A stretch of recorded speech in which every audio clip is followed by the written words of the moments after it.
Allô, bonsoir et bonjour à toi qui nous suis partout dans ce monde. Mon nom est Ariane Kisanga et comme tu le sais, j'aime la présence de Dieu. Alors, bienvenue sur Alpha Ministries et j'espère que tu as déjà créé de l'espace pour Dieu. Juste les prochaines 20 à 30 minutes maximum, libère-toi de toutes tes occupations afin qu'on puisse passer ensemble du temps dans la présence de Dieu. Merci aussi à toi qui nous suis sur YouTube, Facebook, Newta Télévision et surtout ceux qui nous suivent sur Canal+, la chaîne 348. On va commencer par un moment de prière. Notre prière aujourd'hui sera prise de Psaume 119, le verset 105. Je lis dans la version Louis II. La parole de Dieu dit « Ta parole est une lampe à mes pieds et une lumière sur mon sentier. » La parole de Dieu est une lampe à tes pieds et une lumière sur ton sentier. Tu vas prier ce soir que la parole qui sera partagée pendant ce temps soit effectivement cette lumière sur tes pieds. Que cette parole qui sera partagée aujourd'hui soit effectivement cette lampe qui va éclairer ton prochain pas, qui va éclairer le chemin sur lequel tu dois te rendre. Prions ensemble. Seigneur, nous te disons merci pour ta parole. Saint-Esprit, nous t'invitons encore pendant ce moment que tu puisses venir prendre ta place. C'est toi qui as reçu le mandat de glorifier Jésus-Christ dans nos vies. Saint-Esprit, nous t'invitons maintenant, parle-nous, que ta parole ce soir éclaire un chemin, que ta parole ce soir clarifie une décision que quelqu'un devrait prendre, que ta parole ce soir emmène la lumière sur le sentier d'une personne. Dans le nom puissant de Jésus, nous avons ainsi prié. Amen.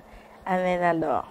Amen, amen. Et ce soir, notre thème est le prix pour manifester la gloire de Dieu. Et on a avec nous un homme de Dieu très spécial avec qui on va partager dessus. Il s'appelle le pasteur Georges Niembo. Le pasteur Georges est né dans une famille chrétienne. Ses premiers pas dans la marche chrétienne ont été guidés par sa pauvre mère, paix à son âme, dès l'âge de 10 ans. Il a évolué plus tard aux côtés de son frère aîné dans sa jeunesse à l'église Jésus-Christ en toute langue avec le pasteur Kiluba Wakiluba. Il est marié à Katika Chal Bilonda, père de 2 enfants, et avec son épouse, il dirige le ministère en ligne GBA International, Génération de Buissons Ardents International. Le pasteur Georges est un homme passionné de la lecture sainte d'Écriture. C'est un homme de prière, c'est pour ça qu'il se retrouve toujours dans les départements d'intercession. C'est un mentor et un coach pour plusieurs. Alors, Pasteur Georges, bienvenue sur Alpha Ministries. Merci, servante de Dieu. Shalom. Shalom à vous aussi. C'est tellement un plaisir pour nous de vous avoir aujourd'hui. Je vous ai entendu prêcher sur le prix pour manifester la gloire de Dieu. Je me suis dit non, il faut qu'on fasse une émission dessus, que le peuple de Dieu apprenne un peu plus en profondeur. Donc merci beaucoup d'avoir accepté notre invitation et d'être venu aujourd'hui pour partager cette parole avec nous. En tout cas, tout le plaisir est pour moi et c'est moi qui vous remercie. Amen. Alors, on va commencer directement, pasteur. La toute première question est de savoir pourquoi manifester la gloire de Dieu? Ou alors, si vous pouvez expliquer même c'est quoi d'abord manifester la gloire de Dieu? Merci, servante de Dieu. Merci pour la question. Je pense qu'avec le temps, on va procéder à une lecture. Pourquoi manifester la gloire de Dieu, surtout en ce temps de la fin? La gloire de Dieu en elle-même qui est définie comme la Shekinah qui est la présence manifestée de Dieu. Mais en soi, chez les Hébreux, le mot gloire a été tiré de la source appelée Kabod. Et Kabod, ce n'est pas que la gloire manifestée de Dieu. Les Kabod, ça veut dire la réputation, le respect, la différence, l'excellence. Et nous, en tant qu'enfants de Dieu, dans tous les domaines de notre vie, on doit à un certain moment, à un certain niveau, manifester cette excellence et dans un mot simple, on dit cela, manifester la gloire de Dieu. Donc, manifester la gloire de Dieu égale juste manifester une vie d'excellence. Une vie d'excellence, une vie d'exception, une vie de différence. Amen, amen, amen. Et, pardon, j'ai oublié de signaler au début que nos textes de base, c'est 2 Timothée 2, 6 et Habakkuk 2, 1 à 13. Alors, on continue avec le pasteur. Alors, pasteur, comment devrons-nous alors, si on lit dans Habakkuk, Habakkuk dit, attends cette promesse, parce qu'elle s'accomplira certainement. Alors, comment devrons-nous alors attendre la manifestation de ces promesses de Dieu? Parce que vous dites que manifester la gloire de Dieu, c'est manifester une vie d'excellence, une vie d'exception. Et si Dieu nous a promis cette excellence et cette exception, comment on fait pour y arriver? Comment on fait pour attendre jusqu'à ce que cette excellence se manifeste dans notre vie? Merci, servante de Dieu. Lorsque vous lisez les livres d'Habakkuk, Habakkuk dit premièrement que j'étais à mon poste et j'attendais. Ok. Donc, et une parole lui fut donnée en disant, écris la prophétie, c'est une prophétie qui marche vers son terme, peu importe le temps, elle s'accomplira. Vous verrez qu'avec le temps, ces passages ou ces chapitres a endormi beaucoup de enfants de Dieu. Pourquoi? Parce que la Bible dit que l'on écrit la prophétie, une prophétie qui marche, peu importe, elle s'accomplit. La meilleure des manières est d'attendre. Pardon, pasteur, si vous pouvez parler un peu plus fort, on vous a presque perdu. Merci. Ah, d'accord. J'étais en train de dire, la meilleure des manières d'attendre la promesse de Dieu, c'est en travaillant. Ok. C'est comme une femme enceinte. On dit que non, tu es enceinte. Il y a tout un processus, une procédure, une marche à suivre pour attendre le bébé. Il faut aller à la consultation, il faut voir des gynécologues, il faut de temps en temps qu'il y ait la suivi de la grossesse. Oui. Parce que lorsque nous parlons de la destinée c'est quoi?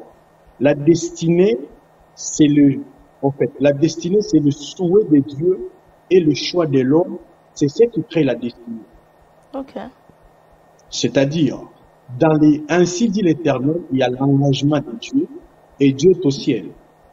Okay. Et il y a une part, c'est la part de l'homme qui est sur terre, qui doit continuer et poursuivre certaines démarches. Je donne mon propre témoignage. J'étais avec un de mes pères que je connais en passant, le prophète Jean Toto. Le jour qu'il m'avait dit que non, Dieu m'a dit de te dire qu'il te bénira dans un pays anglophone. Ok, c'est une prophétie, n'est-ce pas? Mais une prophétie qui marche vers son terme. Okay. Mais ce n'est pas à Dieu de descendre pour aller apprendre l'anglais à ma place. Okay. Ça ne sera pas à Dieu de descendre à ma place pour faire les démarches à l'ambassade pour que j'ai le visa. Okay. La bonne attente, c'est la préparation. Okay. Et vous savez, si vous n'êtes pas préparé face à une opportunité, vous passerez à côté. Donc, la meilleure des manières d'attendre les promesses de Dieu, c'est dans le travail, dans l'attente, mais cette attente doit se conformer à la chose que nous attendons. Comme une femme enceinte, comme je venais de le dire tantôt, doit voir le médecin de temps en temps pour qu'elle ait au moins les informations sur l'évolution de l'enfant. Ok. Merci, pasteur. Vous dites l'attente doit se conformer à la chose que vous attendez. Voilà. Ou l'attente doit se conformer à la destinée que vous attendez. Vous dites que la destinée, il y a le souhait de Dieu et le choix de l'homme. Mais la parole d'Habakkuk dit que cette prophétie marche vers son terme. Attends-la, car elle s'accomplira certainement. Si la prophétie va s'accomplir certainement, pourquoi vous me demandez encore de me préparer ou de travailler pour voir cet accomplissement? Qu'est-ce que mon choix à moi? C'est quoi l'impact de mon choix si c'est déjà le plan de Dieu? Parce que la Bible nous dit que Dieu a des plans pour nous, des plans pour nous donner l'espérance et pas pour nous faire du mal. Aussi, il a déjà des plans pour moi. Je ne comprends pas très clairement. Je suis sûre que les gens qui suivent aussi ont du mal à comprendre pourquoi je travaille si c'est déjà là.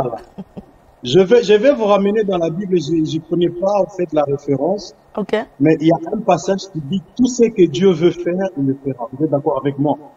Oui. Okay. Mais moi, je vous dirais que tout ce que Dieu veut faire, il ne le fera pas.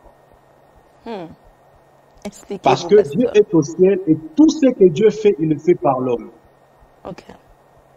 Lorsque Jésus monte au ciel, il dit à ses disciples, attendez jusqu'à ce que vous receviez une puissance d'en haut, vous serez mes témoins à Jérusalem et tout, jusqu'aux extrémités de la terre.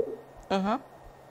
Mais lorsque le Saint-Esprit est descendu, vous remarquerez une chose, Oui. que les disciples sont restés à Jérusalem et en Samarie. Mais les extrémités de la terre n'étaient pas encore touchées jusque-là. Oui, oui, oui. Et plus loin, vous lirez, la Bible déclare qu'il y eut une persécution. C'est alors que les disciples se dispersèrent pour aller propager la parole. Mhm. Et vu que Pierre était destiné aux Juifs, et voilà pourquoi Dieu a suscité Saul. Parce que Saul, qui devint Paul plus tard, c'était quelqu'un qui parlait au moins 5 langues. Lui-même, il le dit plus tard. Il dit Ok. avec le grec, j'étais grec, avec le romain, j'étais romain, avec le juif, j'étais juif. Mhm. Donc, la bonne attente, c'est la préparation. Ok. À l'école, on a appris une récitation qui s'appelle la cigale et la fourmi. Mhm.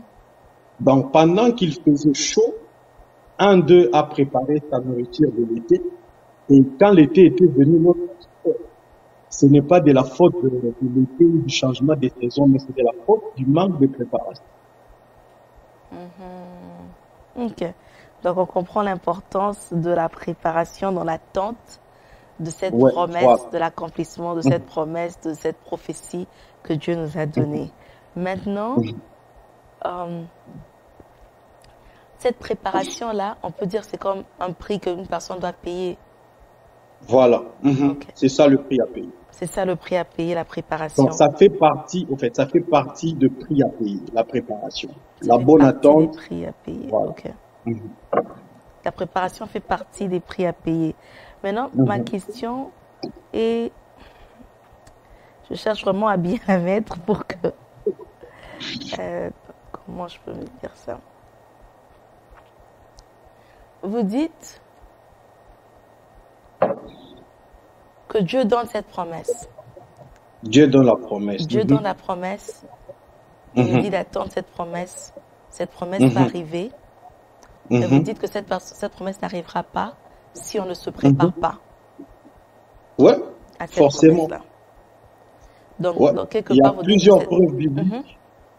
Il y a plusieurs preuves bibliques qui démontrent que non, dans chaque promesse ou dans chaque prophétie que l'homme reçoit, Oui. il faut qu'il y ait ce que j'appelle la loi du mouvement. Ok. Parce que sans la loi du mouvement, je ne pense pas qu'il y aura grand chose. Parce que si nous voulons rester sur ça, je vais vous donner des exemples très simples. Je sais que vous êtes mariés, mais prenons votre exemple. Vous êtes quelque part, un homme de Dieu vous dit, c'est rien. Pendant que j'étais en train de prier, dans mon esprit, Dieu m'a dit que vous épouserez un grand homme d'affaires, un homme d'État, il aura beaucoup d'argent et tout. C'est une prophétie, n'est-ce pas? Oui. C'est une prophétie qui marche vers son terme. Ok. Maintenant, en recevant cette promesse, si vous-même, vous n'avez pas le temps de vous conformer à la vision qui vous a été donnée, vous ne savez pas fréquenter le milieu où vous pouvez rencontrer une certaine catégorie de gens. Vous n'avez pas le comportement qu'il faut pour garder cet homme-là qui viendra. Pensez-vous que même quand le temps de Dieu arrivera, entrerez-vous en possession de ce que Dieu a promis? Non, sûrement pas. Ok. C'est pourquoi Dieu lui-même, il dit que tu perdras par ta propre faute l'héritage que je t'ai donné. Donc, Habakkuk, si nous voulons entrer en profondeur, dire que nous attendre les promesses, frère va travailler. Non, je ne peux pas parce que j'ai des promesses. Mon propre témoignage est celui-ci. Quand j'étais vraiment ancré dans l'œuvre de Dieu, je ne voulais même pas faire ainsi. Ok. Parce que Dieu m'avait promis qu'il y aurait beaucoup d'argent, qu'il me bénirait à gauche, à droite, et penser que l'argent allait tomber du ciel comme ça. Lorsqu'Israël sort de l'Égypte, ils arrivent dans le désert. Vous comprendrez que lorsqu'Israël sort de l'Égypte, ils sont dans le désert, et quand ils arrivent en Canaan, c'est 3 modes de vie différents. Parce qu'en Égypte, on les nourrissait. Dans les déserts, Israël ne pouvait pas cultiver et Dieu les a nourris. Et lorsqu'Israël arrive en Canaan, la Bible déclare, la manne cessa de tomber parce qu'ils devaient pratiquer la loi de cultiver la terre afin de se nourrir et de se prendre en charge eux-mêmes. C'était maintenant au devoir de Dieu d'envoyer la pluie. C'était à Israël de moissonner. Wow. Ok. Donc, dans la destinée, on est ensemble. Dieu fait sa part, l'homme aussi fait sa part. Obligatoirement. Obligatoirement. Et le grand prix ou la grande récompense, c'est la manifestation de la gloire de Dieu. Mais il y a sûrement une personne qui est en train de nous suivre, pasteur, qui se dit, mais ça n'a pas de sens. Pourquoi je devrais payer ce prix si Jésus-Christ a tout payé à la croix? Merci. En tout cas, ça, c'est une question très intéressante. Parce que, premièrement, lorsque nous parlons du prix, le prix désigne d'abord la valeur d'un bien ou d'un service. Okay.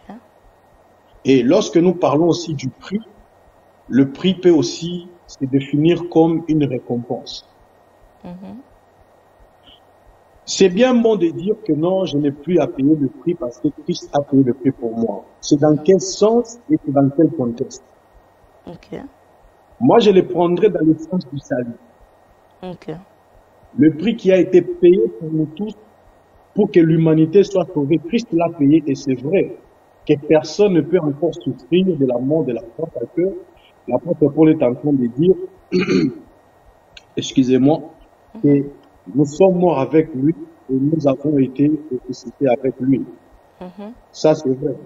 Mais lorsque vous lisez encore l'épître de Paul, quand il dit nous n'avons pas à lutter contre la chair et le sang, vous verrez que cet épître vient après la croix. Et l'apôtre Paul dit aussi que celui qui ne travaille pas, qui ne mange pas non plus, l'apôtre de la grâce. On l'appelle l'apôtre de la grâce, mais celui qui dit ces choses. Parce que nous devons savoir une chose. Il y a les lois et les principes. Il y a les promesses et les principes que j'allais dire. Parce que lorsque nous parlons de la grâce, je ne sais pas si on va arriver à cette question, si je peux anticiper. Mais on y arrivera, mais il faut anticiper. Voilà. Le prix que Christ a payé, c'était par rapport au salut. Et même pour accéder au salut, ce n'est pas gratuit. Vous savez ça, c'est bon de dire. Parce que vous devez faire un pas pour accepter ce salut. C'est vrai que le salut est donné. Mais pour que ce salut soit activé dans votre vie, vous devez accepter. Tout ce que Dieu fait pour l'humanité, tout ce que Dieu donne à l'humanité est gratuit. Donc, il y a la part de l'homme et il y a la part de Dieu. Il y a de ces domaines où la grâce de Dieu, c'est vrai, elle se bonne. Le domaine du péché, peut-être pour un dossier, mais il y a des choses qu'il faut que l'homme s'engage aussi. C'est ça les grands problèmes que nous avons avec les chrétiens. Parce que la grâce, ce n'est pas la facilité. Donc, je garde encore ce que je veux dire. Pasteur, vous dites que le grand problème qu'on a avec le chrétien, c'est cette histoire de ne pas s'engager, ne pas vouloir payer le prix, ne pas vouloir se préparer. Mais est-ce que les chrétiens sont devenus comme ça d'eux-mêmes ou est-ce que c'est des prédications que vous, les pasteurs, nous avons données? Vous avez donné pendant des années. Voilà.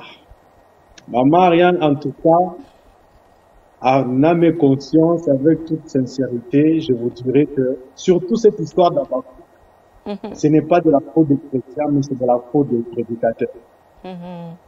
Tu entendras, même si tu ne travailles pas, Dieu te bénira, Dieu te lèvera. Tu n'as pas besoin d'aller te promener, dis Amen 500 fois. Et les gens disent Amen 500 fois. Et 10 ans, 30 ans, 50 ans après, ils sont dans la même situation, vous savez. Parce que lorsque nous venons sur terre, nous naissons avec ce qu'on appelle les talents, des choses qui sont innées. Maintenant, si l'homme lui-même ne met pas en pratique son talent, je ne pense pas qu'il vivra grande chose. Je ne saurais pas aller très loin. Je vais prendre juste l'exemple d'un monsieur, je ne sais pas si vous le connaissez, il s'appelle Grand P.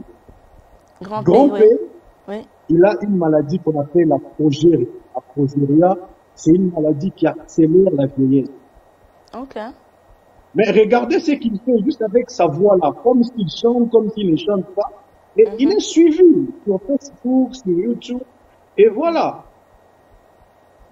Parce que même quand Dieu crée l'homme, nous ne sommes pas encore au temps de la grâce, ni au temps de la loi, nous sommes à la dispensation de l'innocence. L'homme est innocent, il n'a ni la connaissance de Dieu, ni la connaissance du mal. Mais la Bible déclare que Dieu créa l'homme de la poussière de la terre et le plaça dans le jardin afin qu'il le cultivât et qu'il puisse le garder. Yeah.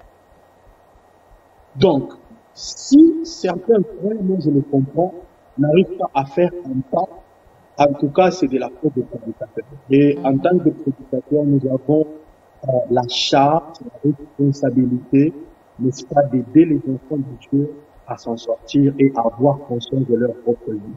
J'avais mon pasteur, le prophète Jean Cousteau, qui nous disait toujours, à chaque fois que tu fais un anniversaire, est-ce que tu tends vers la main? C'est vrai parce que tu avances en âge, c'est vrai. Ben oui, parce que Ouais. hier j'avais peut-être 15 ans, aujourd'hui je n'ai plus 15 ans. Tu as plus 15 Donc ans, demain c'est vrai. j'aurai 50 ans, après j'aurai 65 ans.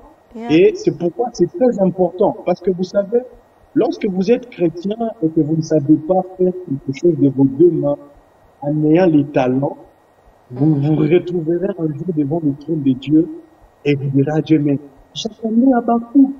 Et Dieu te dira que c'était en tout cas trop belle. Parce que plusieurs fois les opportunités se sont présentées devant toi et tu n'as pas voulu faire quelque chose de ce que je t'ai donné. Exact. Waouh. Waouh, merci beaucoup, pasteur. Donc, on a compris aujourd'hui que manifester la gloire de Dieu, c'est vivre une vie d'exception, une vie d'excellence pour Dieu. Et que dans la manifestation de la gloire de Dieu, qui veut dire aussi la manifestation de notre destinée, il y a notre part et il y a la part de Dieu. Il est important pour nous de nous préparer selon les prophéties que nous avons reçues. Pasteur, merci beaucoup. On va continuer encore avec ça. Mais pour aujourd'hui, on s'arrête là à cause du temps. D'accord. Pasteur, il y a des gens souvent qui sont en train de nous suivre ou qui vont même nous suivre quand la vidéo sera postée. Et ces personnes sont en train de se demander, oui, moi j'ai eu une promesse, oui, j'ai eu une prophétie. Le pasteur a parlé de la préparation, mais je ne sais pas comment faire, je ne sais pas par où commencer. Est-ce que vous pouvez prier pour ces personnes aujourd'hui et en même temps bénir toutes les personnes qui ont eu le temps de suivre l'émission? Bon, avant de prier, je vais dire quelque chose juste en passant, si c'est possible. Oui, oui, vous avez une minute. En fait, concernant la préparation vous aide à devenir quelque chose de moi. Ok. Mais seulement ce que vous voulez devenir, quelqu'un l'a déjà été. Oh, ok. Donc la préparation vous aide à devenir quelque chose demain, mais ce que vous voulez devenir, quelqu'un l'a déjà été. Oui, c'est Ok. comme Élisée voulait devenir prophète. Élie était déjà prophète et Élisée devait devenir prophète. C'est comme aujourd'hui, vous êtes une maman, il y a des jeunes filles derrière vous. Maintenant, pour que ces jeunes filles deviennent comme vous demain, elles doivent emboîter votre trace, elles doivent se chercher des mentors, des coachs, des gens qui peuvent les aider dans ce domaine bien précis. C'est le premier pas. Ok. Alors le premier Parce pas, que en fait, même c'est de Jésus, trouver des exemples. voilà, même Jésus sur terre, quand il est venu, vous vous rendrez compte que Jésus n'a pas prêché son propre message. Jésus n'a pas amené sa prédication, mais il a amené la prédication de quelqu'un qui prêchait déjà qu'Israël pouvait écouter. C'était Jean-Baptiste. Et quand Jean-Baptiste est mort, quand Jésus est venu, quelle prédication l'a amené? Répentez-vous, car le royaume des cieux est proche. Voilà. Wow. Donc, on va prier. Merci, pasteur. Seigneur, tendre Père, je prie pour des frères, je prie pour des sœurs, afin que tu leur donnes des Naomi, des hommes qui peuvent les coacher, des hommes qui peuvent les connecter à leur place. Seigneur, je prie que tu donnes aux frères et aux sœurs des Ananias, des hommes qui peuvent les aider à ouvrir des yeux sur leur destinée, dans les noms puissants de Jésus-Christ de Nazareth. La Bible déclare que c'est toi qui fais en nous le vouloir et le faire. Il y a des gens qui ont des talents, qui ont des dons, qui ont des capacités, mais ne savent pas par où commencer ni comment commencer. Lorsque le Saint-Esprit qui crée le mouvement et l'œuvre les aide dans leur démarche au nom de Jésus-Christ. Amen. Amen, amen. Merci encore une fois, pasteur, d'avoir accepté notre invitation, de nous avoir bénis aujourd'hui. On a appris C'est moi qui vous ensemble. remercie. Merci. On a appris ensemble que manifester la gloire de Dieu, c'est pas seulement la part de Dieu. Cette promesse qui marche, cette prophétie qui marche vers son accomplissement ne marche pas seule, ça marche aussi avec ta préparation. Et que la première étape dans ta préparation, c'est de trouver déjà une personne qui est déjà devenue ce que toi, tu envisages devenir. Merci, pasteur. Pasteur Georges, ici à Alpha Ministries, on encourage tout le monde à créer de l'espace pour Dieu. En lingala, pasteur, comment vous direz créer de l'espace pour Dieu? Merci. Matondo mingi. Nakosenga na bato pona kokela esika to etando pona nzambe. Eza eloko ya mokuya. Biblia eza kobenga biso na losambo. Alors nakosenga na biso banso tokela esika pona nzambe. Tokela esika ya bokutani pe nzambe ya bokutani akokutana na biso. Amen. Alors, créer de l'espace pour Dieu en lingala, kokela esika ou alors kokela etano pour nzambe. Que Dieu vous bénisse, que Dieu vous bénisse aussi, pasteur. Que Dieu te bénisse, toi aussi qui as pris le temps de suivre cette émission. Si tu l'as suivi à la télévision, je dis toujours, parle à tes voisins, dis-leur que la semaine prochaine, à la même heure, sur Nyota Télévision ou sur Canal+, la chaîne 348, ils peuvent toujours suivre Alpha Ministries. Sinon, sur les réseaux sociaux, suivez-nous Instagram, Facebook et YouTube. Puisque c'est qu'on se revoit la semaine prochaine. Rappelle-toi de toujours créer de l'espace pour Dieu. Au revoir.